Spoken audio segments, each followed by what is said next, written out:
Cancer, Sun, Moon and Rising. Here's your tarot reading for the week ahead. I release these videos weekly, so to ensure that you never miss a Tarotscope again, you can hit the subscription and notification bell, or you can sign up to the email notifications that come straight to your inbox via the pinned comment below. As ever, take what's helpful, leave what isn't. This is meant to inspire and guide, never dictate or fortune tell about what's going to come up for you this week.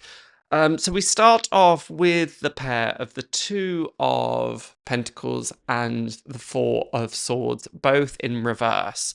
That indicates to me that there's likely to be feelings of a degree of topsy-turviness, a degree of unsure-footedness, not knowing exactly where to place your energies. The Four of Swords is the Lord from Rest from Strife, or the Lord of Peace, as I often describe it.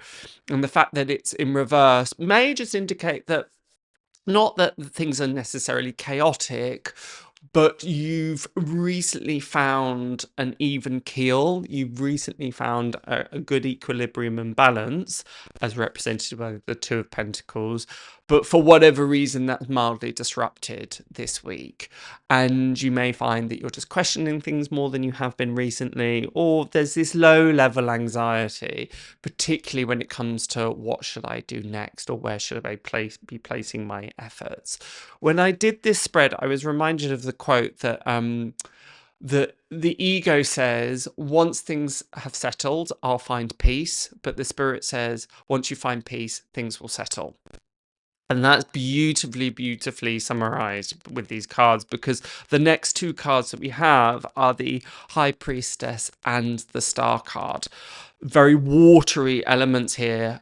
Certainly the dress of the High Priestess kind of turns into this cascading river, and we've obviously got the pool of water and the jugs within the Star.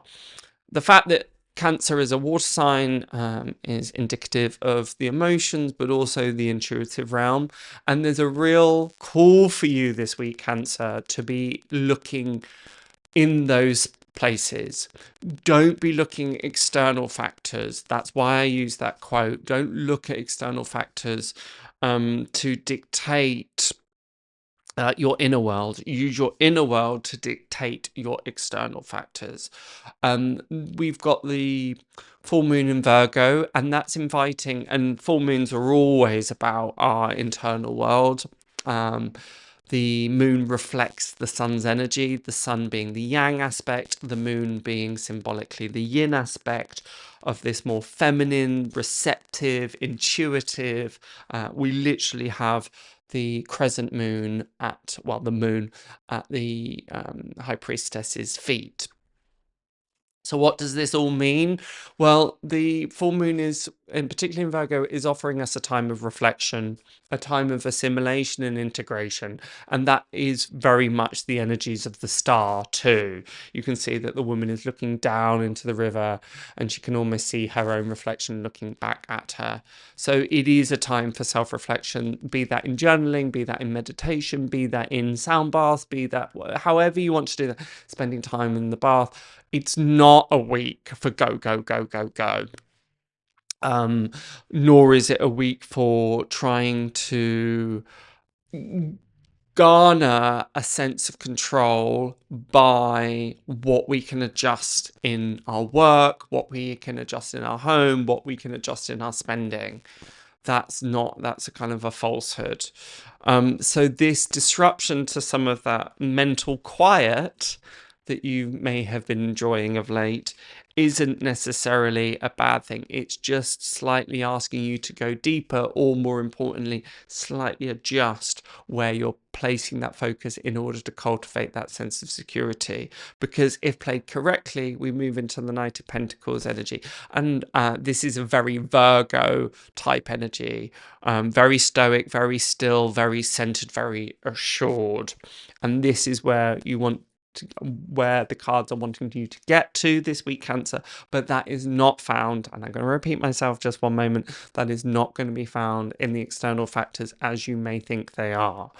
It's asking you to look at some of the more, not even challenging, but look at emotionally what's going on, connect with the heart, not the head, but also in part as the High Priestess is the queen of the subconscious and the queen of the unknown.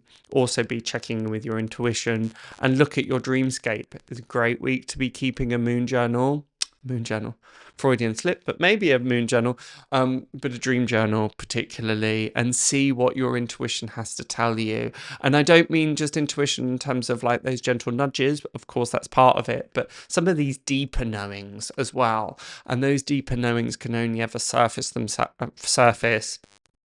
when we're making space, when we're making room. Remember that Cancer is ruled by the moon, and Cancer is this more emotional thing. So that emotional state is really being drawn to the surface.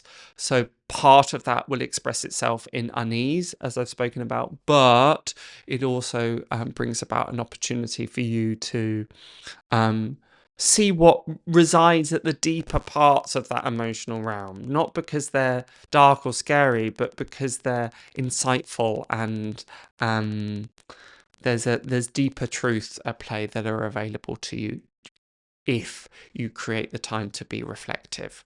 So that's my reading for you this week, Cancer. Does that help? Does that resonate? Does that align with the plans that you have for this week?